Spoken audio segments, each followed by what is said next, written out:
Welcome to the world-famous Torrey Pines Gliderport. We're excited to have you here. You're probably anxious to start flying, and we can't wait to see you in the air. Please spend a few minutes watching this video so you understand the rules, procedures, and flight patterns at this historic site. The Gliderport was established in 1928 and has been home to sailplanes, remote control gliders, hang gliders, and most recently paragliders. In order for everyone to enjoy the Torrey Pines skies, all pilots must adhere to the flight rules and norms. If you have any questions, please reach out to the friendly Torrey Pines instructors or staff. We're here to make your flying experience fun and safe. Prior to flying, all pilots must sign in at the shop. There is a pilot log which requires name, glider type, color, and association number. You must also pay the daily fee or purchase an annual pass. All pilots must complete the waiver and video waiver annually. Visiting hang gliding and paragliding pilots must possess a USHPA Hang 4 or P3 with 50 flight hours and 150 logged flights.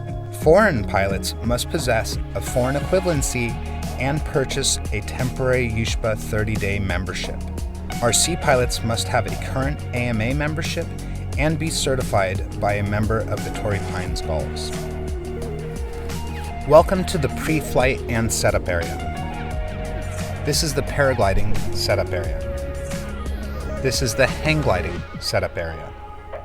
This area is reserved for immediate launches. This is the hang glider landing zone. This is the paraglider kiting and ground handling area. And this is the remote control area or RC mound. Before you launch a paraglider or hang glider, there are a few pieces of required equipment. Those are a helmet, an appropriate harness, a reserve parachute, a glider that's airworthy, a 2-meter radio preset to the pilot frequency of 151, 505, a whistle. Appropriate footwear is also recommended.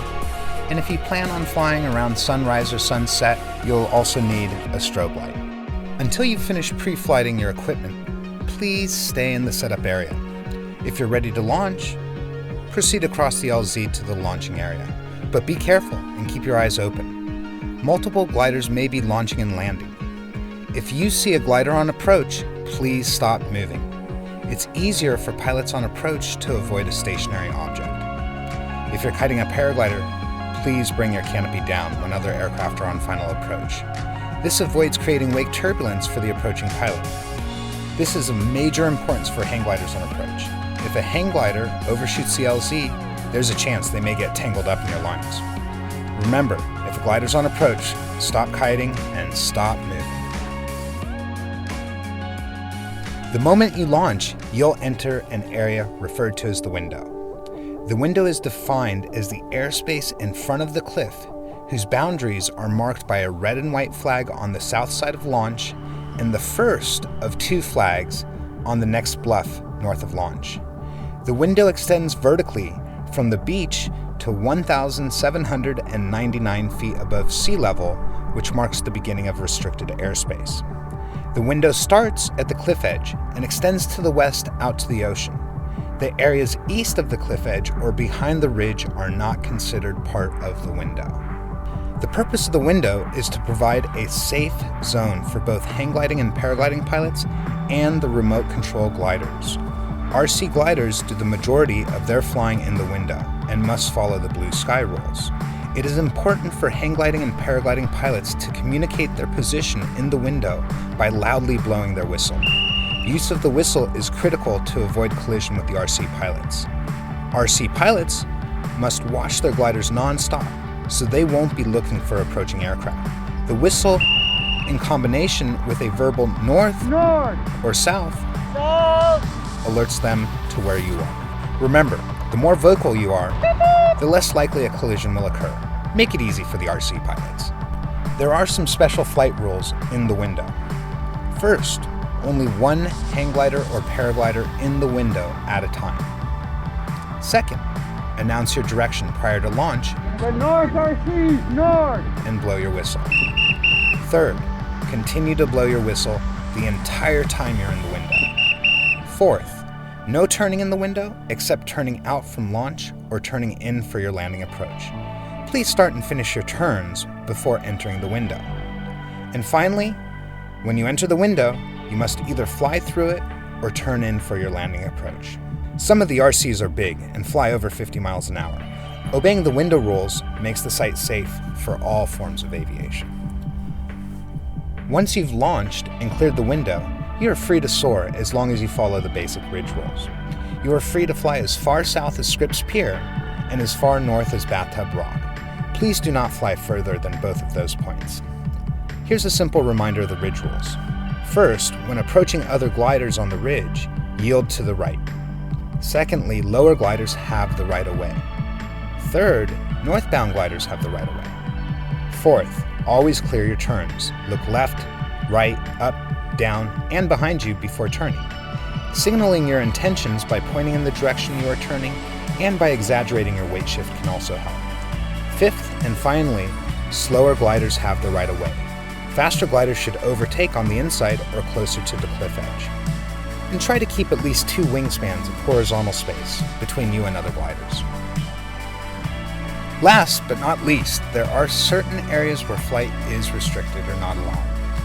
Please do not fly over spectators, the cafe, the shop, or directly over the RC mount. You can fly the ridge in front of the homes, south of launch, but not over the homes in any circumstances. You can fly in front of the golf course north of the launch, but not over the golf course directly.